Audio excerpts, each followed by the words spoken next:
All right. Good morning, everybody. It is Tuesday at 10 a.m. So your favorite hosts are back, Tim and Tim. How you doing this morning, Tim? I can't complain. You look And pretty lively. You update the lighting or something in your room? It looks much brighter today for some reason.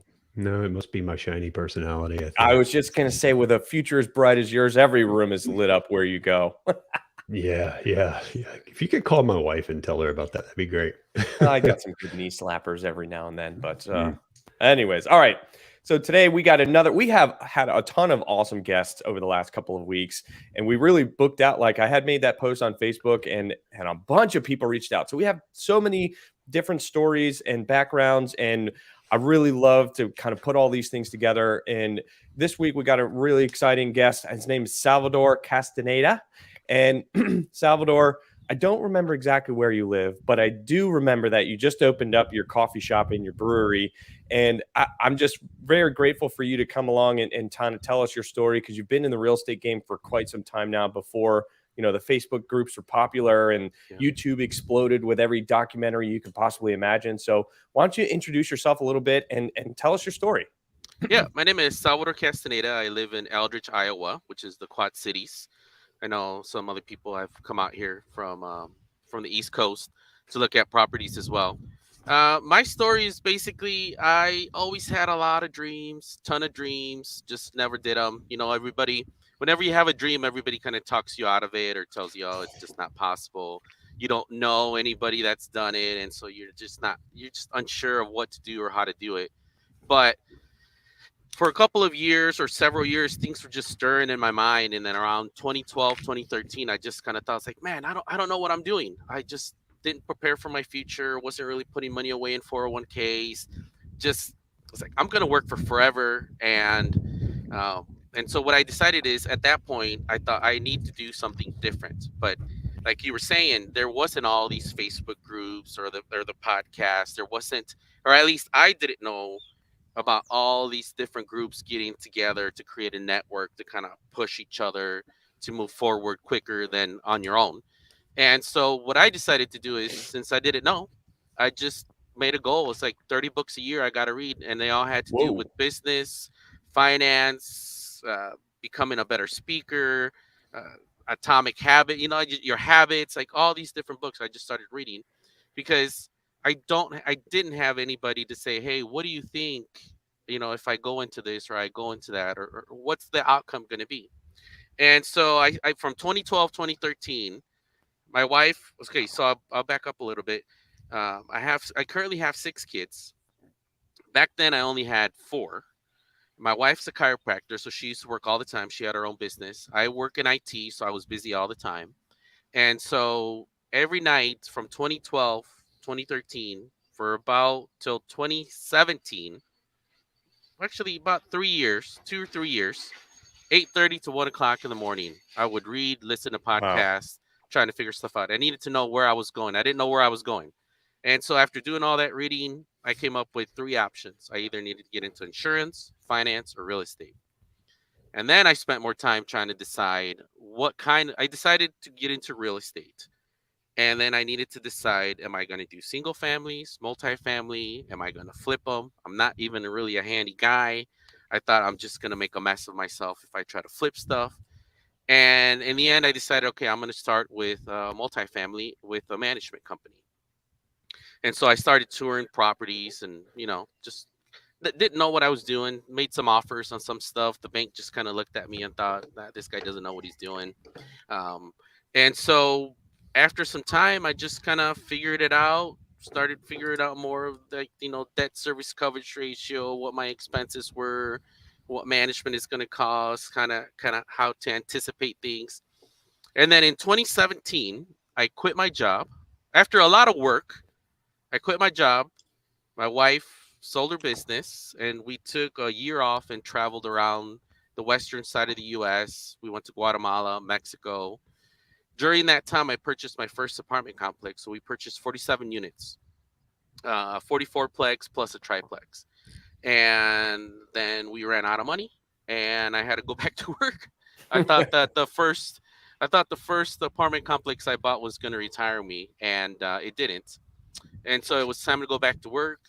did a lot of work, had another kid. Um, then I thought, you know what, I'm gonna start getting into commercial property. So I purchased a couple commercial properties, and in one of them, I thought I always wanted to have a nightclub. But as kind of being older, it's just probably not a good idea to set up a nightclub with 6 kids and a wife, and I gotta go home. And so I thought, you know what, we'll just put up a brewery and a coffee shop because I had been brewing beer for about 10 years. And so that's where I'm at right now. Put up a coffee shop, a brewery, a small restaurant inside, and that's where I am right now, just working all the time. I still work IT. I still have my investments.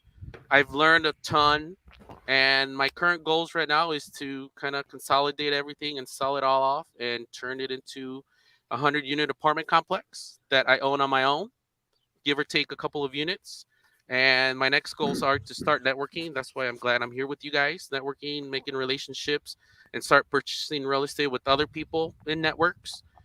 And I'm going to start doing podcasts and helping other people achieve their dreams. Man, I love it. Right. You touched on a couple different things there, but one of the things that really stands out to me is something we all hear all the time is I don't know anybody, or I don't have anybody in my network, or I don't have the ability to do.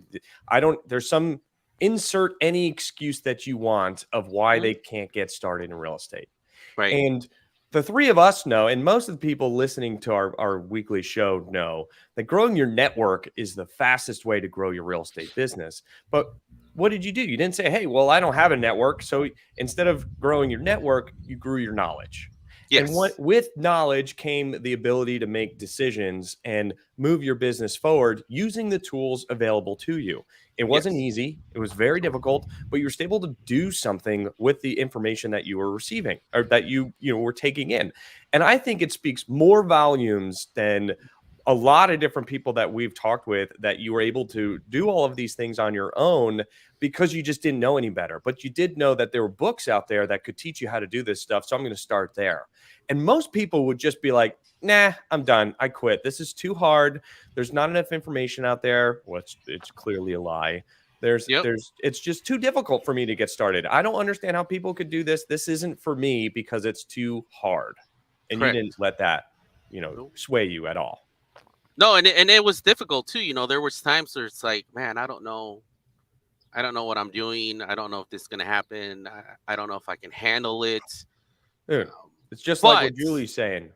No one really knows what they're doing. We're all kind of really winging it in one way or another, and then, Right. it takes bravery in order to take a leap of faith and take action with something that you've never done before, especially when you don't have a network of people to rely on that you can ask questions and turn to for support. Yeah, I think the networking and the way I interpret having a network is you want to find people that have more knowledge than you in the areas where you don't have that knowledge. So instead of you trying to get it, you kind of get into people that help you, and then together you guys move the ball forward a lot faster. Yeah, I think you're hitting on something there too, right? Like, sometimes there's a lot of egos involved, right? And sometimes the ego gets in the way, and Vitaly and I talk about it all the time. It's like, dude, if I'm the smartest guy in the room, then we're all in trouble, right? Yep. So I'm always looking for that room where somebody knows something way more than me, right? Like, that's selfishly, that's what I want. I want to absorb that knowledge. I don't want to be giving it out, right? No, I agree. Unless I'm trying to help someone, but you're right. Outside of that, I agree. Unless it's intentional. Intentional. Yeah. Right. Yeah. And then too, I mean, I think Vitaly hit on it. You hit on it. The biggest thing, right, that you said is you read books, you did this, but I mean, dude, you took action every time, right? Like, you did something every time. I don't know what I'm doing. So what? I'm going to try it. Right. Yeah. Every night for years. Yeah. I mean, we come across guys all the time, like Vitaly and I do. It's like, how long you been trying at this? 3 years, 4 years, whatever. What have you done? Well, I'm still reading, right? I'm still reading. I'm still networking. It's like, at some point you got to like jump in. Right. Yeah. That first deal is the scariest one, I'll tell you. It is the one that you really kind of gain your stride with, that you learn how to watch out by watching other people or making your own mistakes or, whatever. Right. But getting into that first deal, no matter what, is so critically important to the growth Otherwise you burn out, right? And thankfully you didn't, right? What were you saying? You're saying you're doing this education for 3-4 years, right? Yeah, Reading books. my From 2012, 13 till 2017 or so, right? yeah, You're doing that for years. And, yeah. we hear some people complain like, hey, I've been trying to do this now for like 4 months and I haven't gotten anywhere yet. I'm like, Oh, you haven't even scratched the surface. No. 4 months and I'm discouraged. Yeah. No. Even starting this coffee shop and brewery, I mean, when it first started, I was working 2 IT jobs to make it happen. I pumped a bunch of money, of my own money into it, working 2 IT jobs. And I was doing 125 hours a week total Yeah. with everything. And so That doesn't even count dad time. right. Yeah, I got my kids to start working here because I need to spend more time with them. Hey, there you go. is But that it's a good child lesson for labor them or too. is that quality time? Yep. Yeah, exactly. Yes. Yes. That's great. So talk to us a little bit about your brewery and your commercial assets and kind of your vision for the future. I mean, you started out pretty big with starting on a 44 unit apartment complex, and maybe if you didn't have 6 kids, you could be retired, but it seems like you're going to need at least 100 unit now, like what you're talking about, in order to kind of wash your hands and walk away from some of the stuff. So talk to us about how did that end up coming to fruition? I know that this was a couple of years ago now. I remember when you were talking to me about the idea of doing this, 2-3 years ago now? Yep, we opened the brewery. It's going to be a year at the end of this month. Coffee shop. After the apartment complex, we bought it and we traveled, and then we ran out of money. So literally ran out of money. But even for traveling, we saved for years, and I try to save. I thought we'll need this much, but I'm going to save this much. And we saved 3 or 4 times the amount of money we thought we would need it to travel. And then the money for the apartment complex, we put aside. And so when we were running out of money, we had a ton of money, to not a ton, but enough to buy, the apartment complex, and we couldn't touch it. So I just had to be very disciplined, and we just couldn't touch it. And so after that, I had to do a lot of work. So I didn't spend time in real estate like I should have. And so now we're getting to a point after starting the coffee shop brewery. Now I'm getting to a point where it's like, okay, my next move, I'm going to spend most of my time in real estate, but I'm only going to try to spend it in multifamily. I like the commercial aspect of it, but from listening to you guys and listening to other people, I think the part that I was missing was trying to buy things more calculated than I had been buying things in the past. So now my goal is to do some of the things that you guys do, be very calculated about how much growth you're going to have on the buy. So I made I made mistakes. I made good decisions. I've made money in every investment that I've had, but now I want to shorten the time frame and I want to increase how much I'm making as far as my money goes. Absolutely. And so I'm just going to do real estate from now on, just multifamily, podcast, networking. I'm a part of a ton of groups now. I joined the local Rotary Club. From joining the local Rotary Club and meeting other business people and having this place, they asked me to be on the board of advisors for the YMCA. I'm just doing a ton of networking right now. Yeah. I'd love to hear. I am a calculated guy. Sometimes Tim and I will be talking about something. I'm like, I have no idea if this could even potentially be a deal. Like, I need to see it in an Excel spreadsheet before I can say yes. But it is important, right, to have that level of understanding, a calculated understanding of your returns, because otherwise you're just winging it, and winging it to an extent is okay, right? And sometimes people get stuck by, are all the boxes green on my calculator? And sometimes it's more than that, right? Because things change and they could work out for the better or for the worse, and you just have to learn to adapt and pivot and overcome, right, any problems that come your way. So, finding the perfect deal is never going to happen, but you can make deals work, which is important to be able to do. And obviously, like, as you probably have experienced now, when you own a lot of units or you own multiple different assets, you get the economies of scale. People understand who you are, what you stand for, what you do. And it gets a little easier. It really does. you know, Yeah. but people know, like, hey, you know, when they're getting an offer from Tim and I, like, that's it. That's our offer. If you like it, Right. great. If not, we're going on to the next one because we don't need that deal. And Right. you know, it's important not to fall in love with the assets too. And sometimes it just takes time. Maybe I don't want your deal right now, and Right. maybe 6 months from now, I'm willing to sell for less than that. Yeah. Yeah, and that's that's a good point because we see that all the time, right? Like, and we tell folks that in our Making Moves community. It's like, put the offer in where you think it works, and then go do something else, right? Yep. Because you never know. You never know. I mean, Oh yeah. I mean, more than one example of thing, that phone ringing someday, like 60, 90, 120 days later, and it's like, hey, you still want to buy my property? Yeah. You know. Yeah, and I think keeping in touch is a good idea too, because Yeah. I try to buy a lot of units with a group of people before, and then they were just asking too much. We couldn't make sense of it, and coming to find out, a year and a half later, they sold it for like nothing because they had run it to the ground. So. Mm-hmm. Yep. And you know, there's a valuable opportunity there, or a valuable lesson there as well, right? Where maybe you should have kept up with them or followed up with them in, like, Yeah, you should know, have. 6 months or something like that. Like, hey, Yep. you know, I know that we talked about this 6 months ago. You're still interested in selling it. And, you know, Right. right place, right time. You know, a lot of people that reach out to us and are asking about, like, you know, wanting an opportunity in some of our deals and stuff like that. And they're like, well, how do you end up partnering with people? And I was like, honestly, it's kind of a right place, right time thing.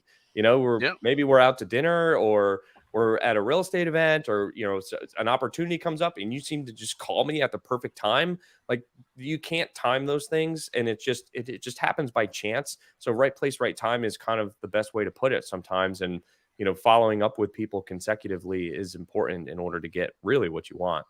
Right. Right. Exactly. Yeah. So cool.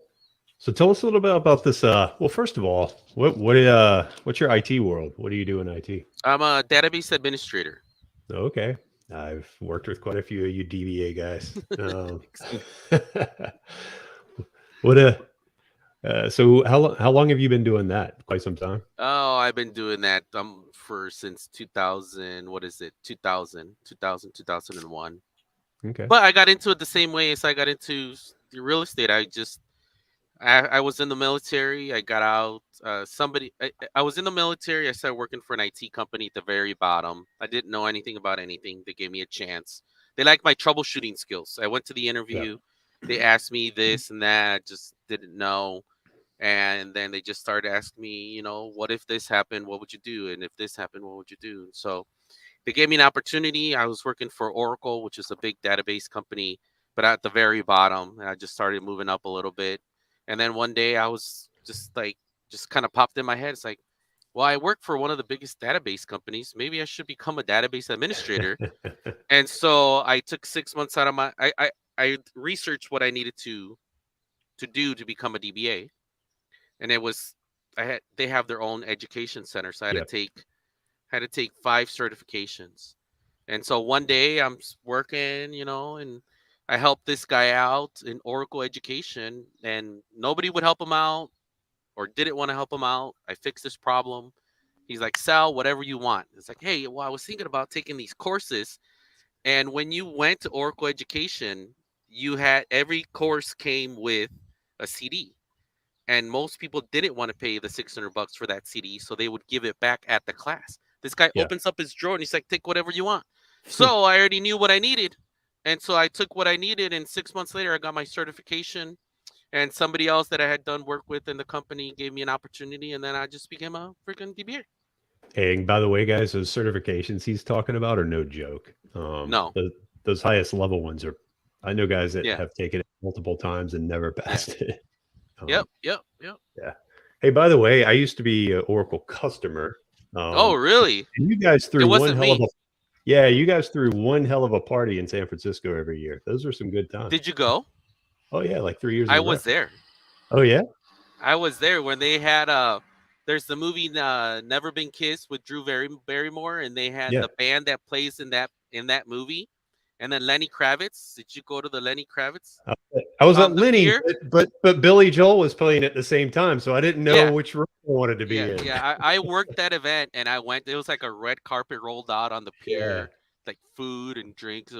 It's amazing. I'll never forget that day.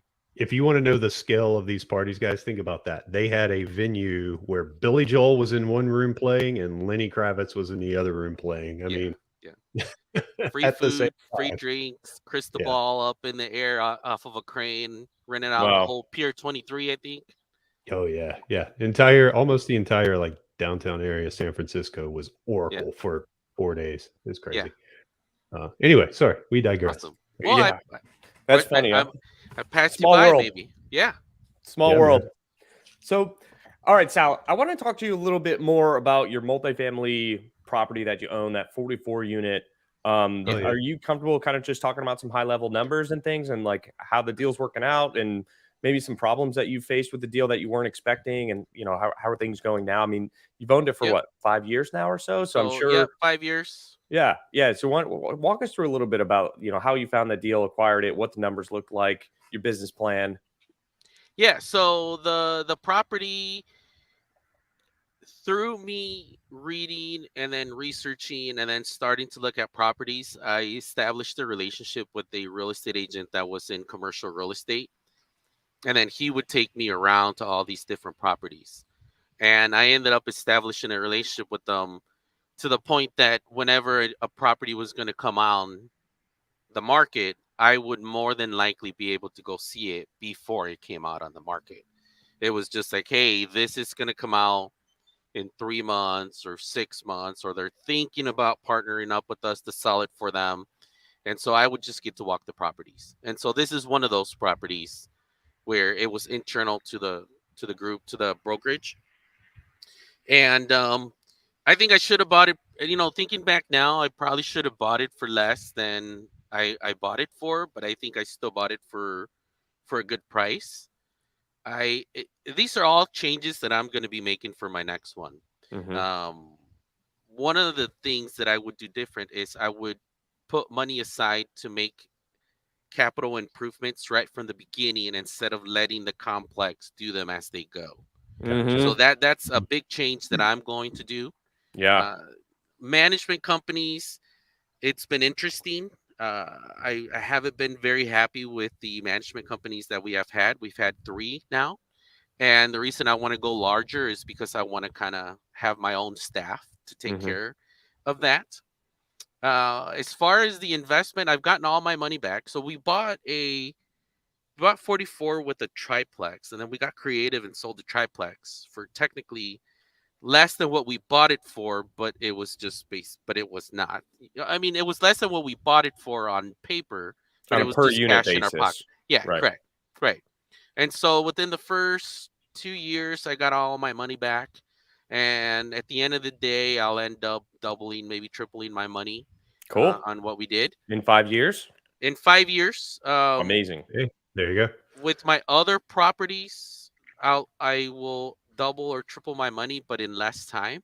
Mm-hmm. What I'm looking to do now is just make the right buy and or make the buy with calculated Yeah. numbers to double or triple my money on the buy in hopes that I can 4, 5, or 6 times my money moving forward based off all the different things that I've learned. Mm-hmm. Mm-hmm. So, Yeah, that's so important. I actually had that conversation not too long ago in one of the underwriting calls that I run. Is somebody had wanted to do that? They wanted to use the cash flow of the property in order to turn around and renovate it. I was like, that's fine. You can do that if it's your own money and your own property. But I highly, highly, highly recommend you have a predetermined budget going into this property so that you can determine your all-in cost and know where the money's coming from. There's yeah. nothing more stressful than trying to figure out where am I going to get this money in order to renovate the property to achieve my business plan. Right. And having that money set aside, whether it's your own cash or investors' cash, or you're using leverage from the bank in like a construction loan or a rehab loan or something like that, all of those things should be figured out before you go buy it. And Yeah. I guess kind of what I'm trying to say is like, underwriting is critically important, but also your debt structure is even vitally more important than that. Because if you potentially had known that you could get a rehab loan and you say, hey, well, we got 44 units, I'm going to put $20,000 a door into it, they would have given you a construction loan and you just pull from that. And then you wouldn't have had that problem of saying, oh, this is taking a really long time to achieve my business plan. And it doesn't ever seem to stop because you can't come in and just swing a big hammer and get like a lot of progress done and then be Right. done with it and just let it coast. It's constantly turning and renovating and doing things when you have cash available. So I'm actually a little surprised to hear that you had gotten all your money back, because what I was expecting you to say was, I haven't taken any money out of this property at all yet, because I've taken 100% of the profit and reinvested it into renovations because I didn't underwrite it correctly when I first bought it. Yeah. Nope, not me. Hey man, you're doing all right then. I'm trying. Yeah, I'm failing to see the downside right now. Yeah, right. No, I'm trying. Even with the commercial property that I bought downtown, it's a 2-unit commercial property. I negotiated really strong with it and got it at a good number. And I even so I have a 2-unit commercial property. One side is leased. I turned it into triple net lease when I purchased it. The other side was empty. And I don't know if I would do this again, but I did it. I would do it differently. I gave the local Chamber of Commerce a break. I charged them $2 a square foot. Oh my goodness. So then that ended up screwing me as Mhm. far as what the worth is for the building and people Right. looking into it. Yep. Now we're in the process of selling it, and I kind of held strong. Okay, I'm going to tell you a side story real quick. So everybody didn't want to pay what I wanted for this property, okay? But for some reason, everybody's coming out, and now they want to pay what I wanted for the property. So I was selling it for $285. Finally got a buyer after them playing around for $250. They started at like $205. We got it to $250. A day and a half later, after they came, somebody else comes in and offers me full price. And then I became like a total jerk when it came to inspections, because we wanted them to back out of the deal. Yeah. And so they said, well, we want to do more inspections. Like, I'm not doing any repairs. They said, okay. Then they said, well, we want to do extra inspections. No, not doing it. They said, okay. They signed the release of inspections and stuff. I tried to buy the building back for $5,000. We tried to give them $5,000 and walk away. They're like, But anyways, it's still going to sell. I guess the moral of this story is make sure that you make the right decisions in the beginning, so you're not a little bit kind of, hammered or desperate, and kind of people trying to, take advantage of what the numbers are at that time, and then sometimes don't be so quick to take the first offer that somebody gives you. But I'm going to double my money. Yeah, it'll be tripled. Good. It'll be fine. But it's a valuable learning experience, right? And Yeah. Now that you have such an understanding, a lot of people can teach this, but your experience is going to be better, more, beneficial to you. But knowing that triple net assets are valued off of the commercial lease is so much more important to you now. And you're like, oh, wait a second. I know that I can't give this space away and try to be the nice guy, because then I'm literally shooting myself in the foot.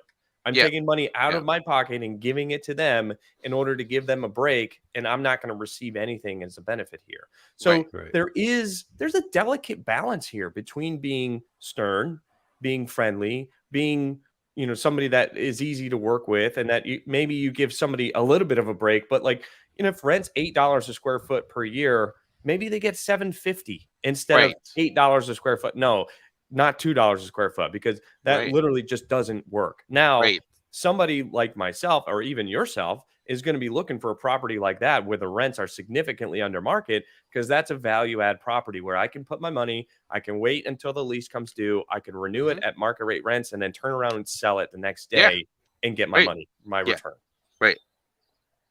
Yeah, I mean, that's a lot of what we're doing with the warehouse that Tim and I own. And they hadn't had a rent increase in over 15 years.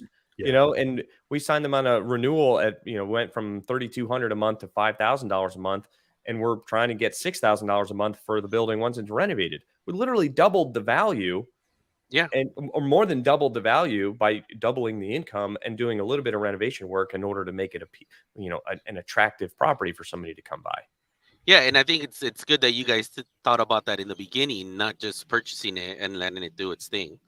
Right. Yeah. Right. That's why I let this guy underwrite.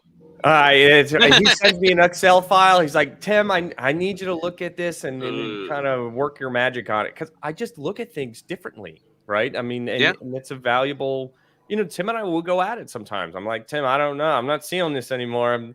I'm getting a little nervous because the numbers don't look good enough for me. But then, he does this big brain creative thing and pulls some stuff out of thin air. And he's like, well, we could do that. I was like, oh, I didn't even think of that. But now the numbers work. So let's go. Right. Yeah. That's awesome. So. All right. All right, Sal. Well, hey, man, it's been really great talking with you. I really appreciate you coming on and sharing your story. I loved to hear kind of your self motivation in terms of education and growing your network and trying to learn how to do something that you wanted to be able to do. I mean, you did it in real estate. You did it to become a DBA. It speaks volumes about your character and who you would be as a partner in the real estate industry. I wish you the best of success and luck, and I know that you're going to do really well. I know that you've been networking a lot in all these groups and things, so I think you're going to kill it, man. Once you kind of free up some of your time, and kind of restructure some things, you've learned some valuable life lessons through your experiences, and I think the sky's the limit for you, man. I think whatever you want to achieve, you're going to be able to do.